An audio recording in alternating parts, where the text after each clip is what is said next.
All right, let's talk about music. The reason I want to talk about music is because on Fridays I do this thing called New Music Fridays. I've been doing it since, I don't know, since 4 years ago.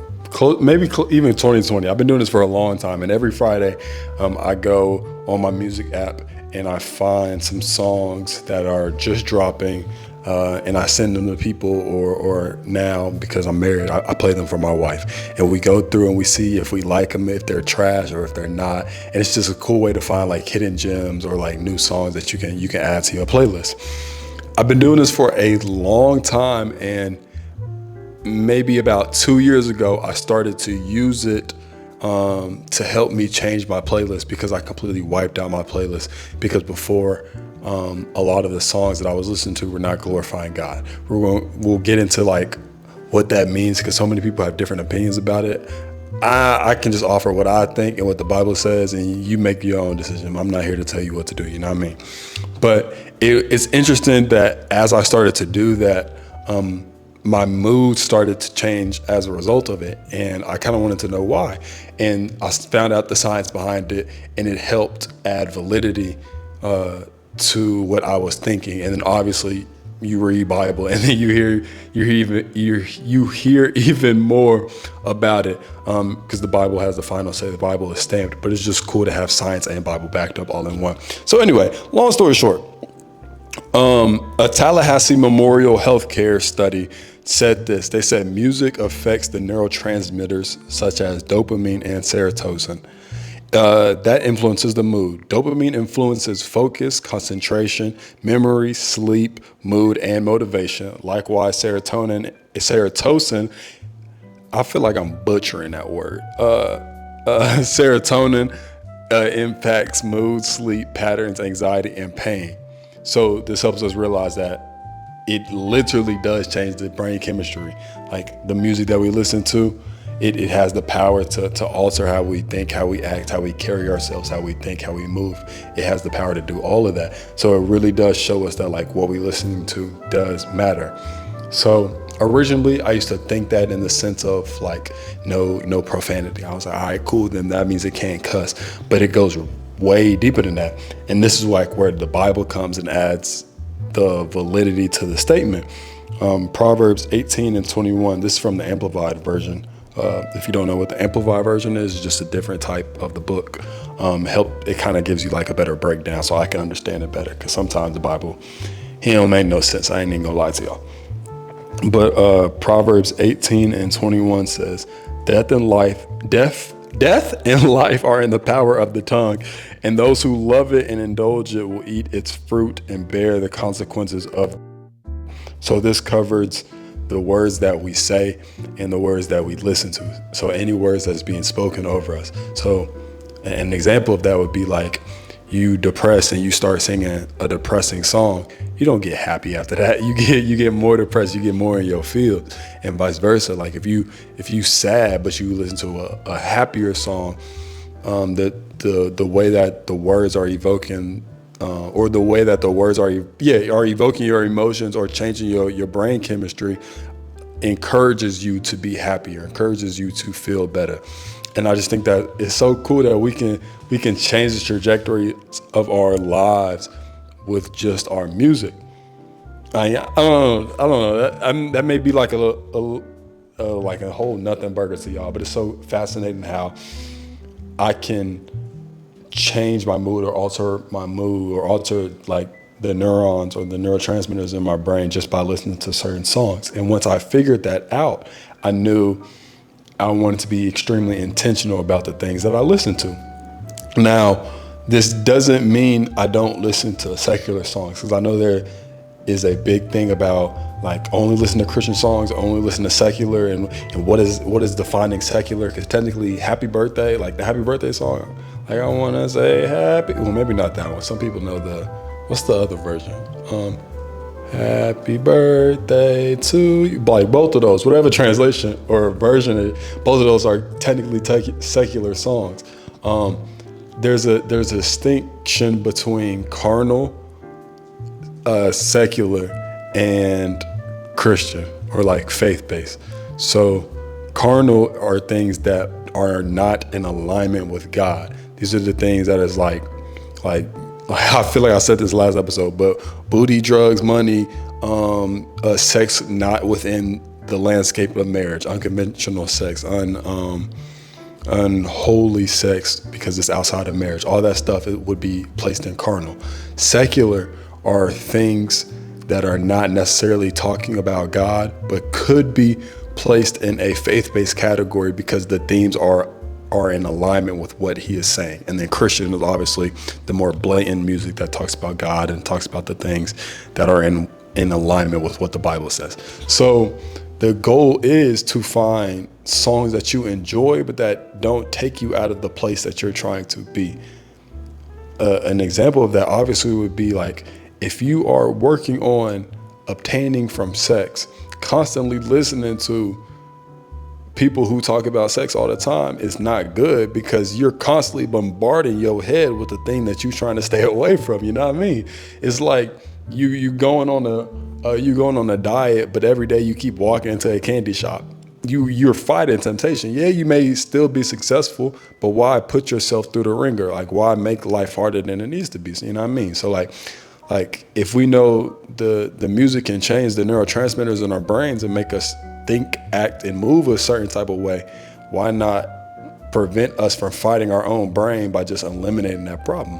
And that's really what I want to do with the rest of the video. You know what I mean? I want to give y'all some recommendations and just some people that I like, that are a combination of Christian artists and just music that I like listening to, that preach a wholesome message, something that's not devoid of what the Bible is talking about. So you don't have things that are changing your brain chemistry and changing the neurotransmitters as you are trying to be better.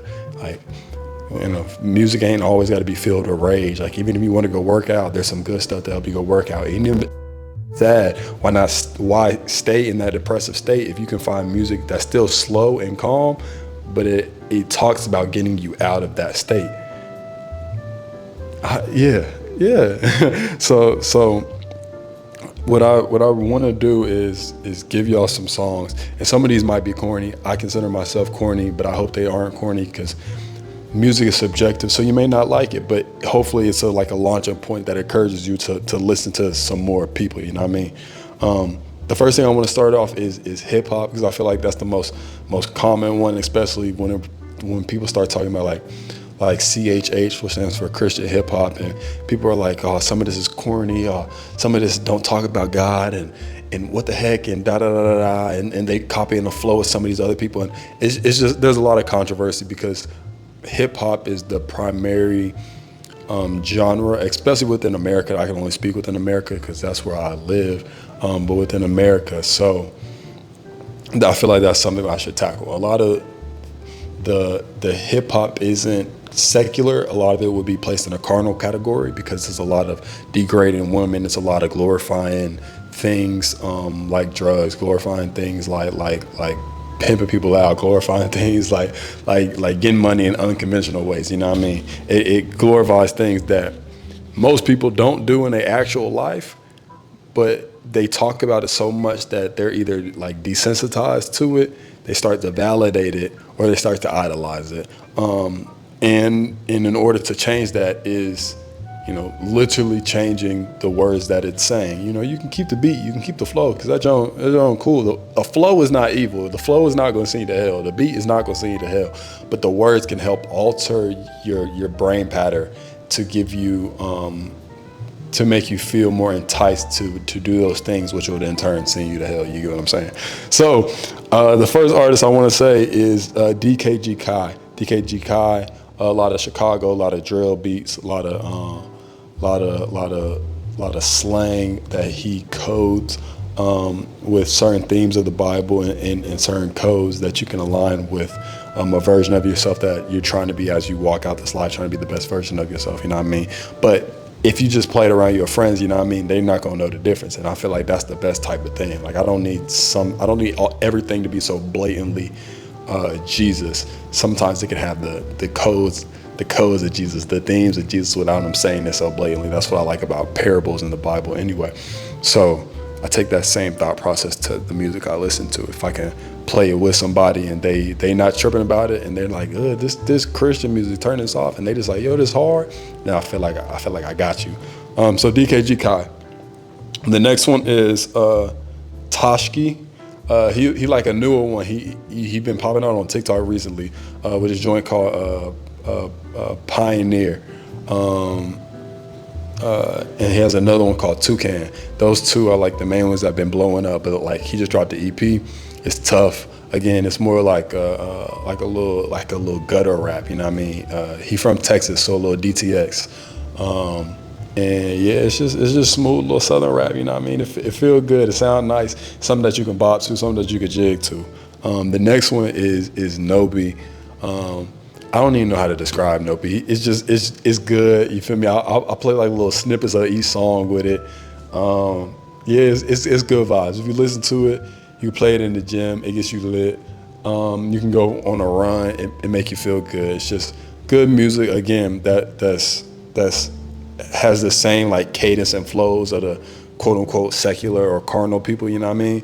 But it's doing things like glorifying God. So you just taking what the devil meant for evil and repurposing it for good. Like God said, he said that in Genesis when he was talking about like Joseph, and that's all another story, whatever.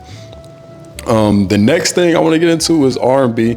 R&B, at first I said this was hard to find because a lot of R&B glorifies like lust and sex and, you know, getting in the sheets, you know what I mean? But the more I really thought about it, it's actually very easy because a lot of it also just talks about love. It talks about like partnership. It talks about friendship.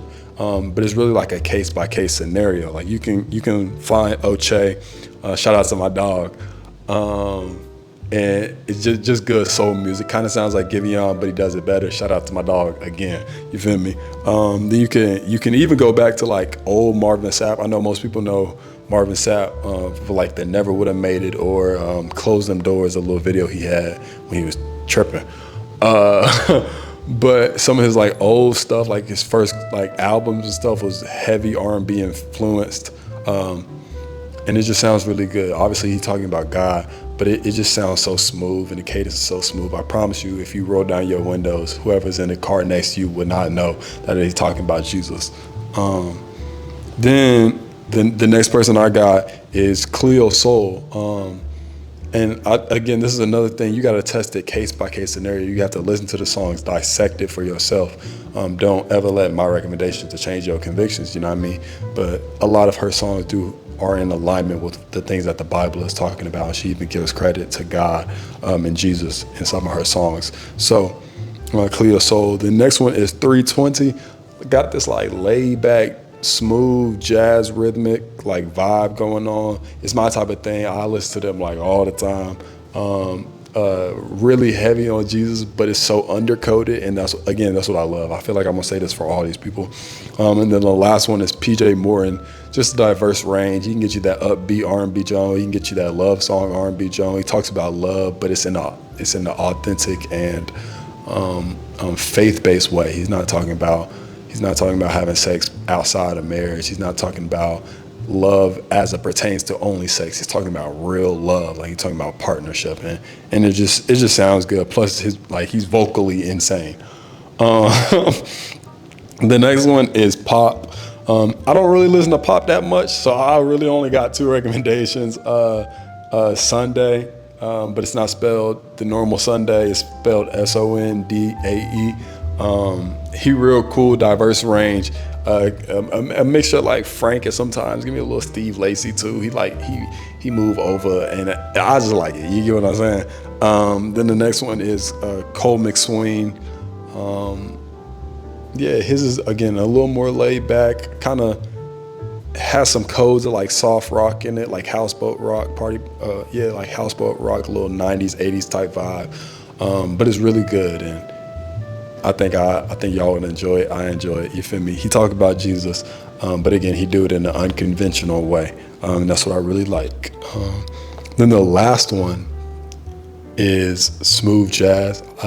Obviously, there's other more genres, but I'm going over the ones that I listen to the most. You get what I'm saying? Smooth jazz. I listen to smooth jazz all the time, and sometimes, smooth jazz, and when I say smooth jazz, I don't just mean like the ones that don't have any words in it. Because if it doesn't have any words in it, y'all are green. Listen to it. Have a great time. But then sometimes you just want to hear some words, just like a little bit, nothing crazy. Emma Neeson, fire, amazing. She be skitting and scatting. I can't do. She be doing the booty bap, booty bap, bap, bap, bap, bap, bap. That was extremely corny. I apologize for that. But it sounds really good when she does it. And then the next one is Al Green. Like, he talk about love all the time, but again, it's in a conventional way. Case by case scenario. Please listen to every song and actually read the lyrics. Don't just read to see if there's profanity. Read for the context of it and make sure the context is in alignment with what the Bible is saying, or alignment with what you're trying to be, or the best version of yourself. And if it's not in alignment, cut it out. That one song is not worth going to hell over. That one song is not worth having these trials and tribulations for. So like, judge every song case by case. But Al Green is somebody for me that I like and I can enjoy listening to, and just have a good time, especially when I'm with my wife. Like, we could just listen to it, vibe out. But yeah, really the goal of this is just to talk about music and talk about like the expansion of wholesome music, and how there's so much wholesome music, and the job is to find what works for you, as it pertains to staying within Jesus Christ. Because Jesus Christ is not within a box, but he does hold guardrails to protect us. So we can go anywhere, but he prefers us not to go out of bounds, because he knows the danger and harm that can happen to us when we do step out of bounds. So just finding the stuff within where he prefers us to go, and that's a wide range. It's so limitless. Like, we don't even know the bounds. We can't even fathom how much room that he gives us to operate and to work and to have our being.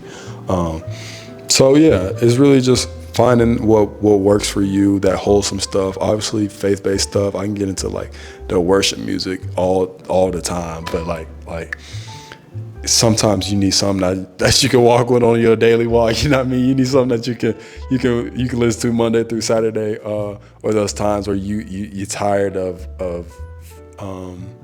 the gospel music, and you're tired of the blatant Jesus music. So something that still stays in alignment with him, but just has a different production, has a different feel, has a different vibe, even talking about different things. Because again, going back to one of my favorite verses, John 10:10, the devil comes to steal, kill, and destroy, but Jesus comes to give us life more abundantly, or give us life full. Thinking of the aspect of full isn't just talking about church, and isn't just talking about his salvation, but it's talking about his love, his mercy for us. It's laughing, it's having a good time. It's talking about love for others. It's talking about caring for others. It's talking about discipling. And you can find all these in different types of songs, but you just have to have discernment and actually like look through it, you know what I mean, to get a good estimate. And that will in turn change the neurons in your brain, and it will help relieve some of the emotions that you are going through, because you are now cleansing your palate, or cleansing your mind of what is not in alignment. I did a study not too long ago, and I actually presented this at work, talking about the neurons in our brains and how we create new mental stems when we like do a habit or create a new habit. And the more that we do it, the stronger it gets. So the more that we listen to new music, the stronger our lives feel, or listen to good music, the stronger our lives feel, because the good music is influencing our bodies. The more we listen to music that we deem is not good because of the things at which it's talking about, the harder it makes our lives, because our brains are being more convoluted with stuff that, again, that is not in alignment. And when I say harder, I don't just mean like in the physical world, like you're gonna get fired if you start listening to bad music. That's not what I'm saying. I'm just saying it makes it harder to do the right thing. It makes it harder to be more disciplined. It just makes your life harder in return, because you're now fighting what you want to be versus what the song is telling you to be, what you want to do versus what the song is encouraging us to do. And it just convolutes your mind, so that in order to have a clear mind, you listen to stuff and you watch stuff, you absorb stuff and say stuff as well that is in alignment with what you're called to be. Yeah, that might have been a little heavier one, but I like talking about music. I love breaking that stuff down. So yeah, hopefully you learned some. Let me know some good songs that y'all like. I love adding stuff to my playlist. And yeah, I catch y'all on the next one. You feel me? This episode 234 or whatever episode this is. But I catch y'all on the next one. Have a great one. I'm out.